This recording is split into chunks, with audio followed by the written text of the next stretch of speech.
Last year we did, and appreciate you guys for being here in the omnibus bill that we had, specifically language that I had to try to get put in there was proof of COVID-19 antibodies, and so to recognize natural immunity. So we did get that into the omnibus bill in that in some fashion.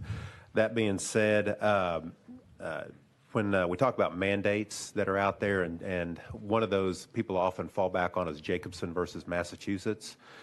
And in those mandates, and with talking with our legal services and attorneys and all my research, essentially there's four things that a mandate has to have. It has to be necessary. It has to, the consequence has to be reasonable for someone that does not get it. And so at the time, I think it was a $5 fine for the person that did not get it. Harm avoidance. And then the last is proportionality. Does the good outweigh the mandate? The good of the mandate outweigh you being forced to get it? Our code says when we're mandating a vaccine, it has to be necessary for the health and safety of others.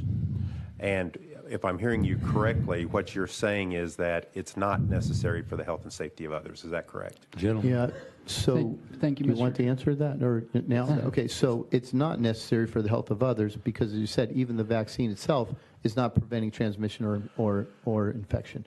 But more importantly, as you heard, 57,000 patients in the Cleveland Clinic study, 0 reinfections. The FOIA request, as he just pointed out, 0 reinfections of people who had documented COVID and then another case of COVID. So we're seeing that we're talking about this bill specifically, the already infected, the already recovered, it's absolutely unnecessary and actually harmful. You're harming, that was the point I was getting out before, you're harming them by retaining that antigenic fragment. They have a high risk for hyperimmune response, and it's happening. This is the most dangerous vaccine rollout in our history. Chairman Terry.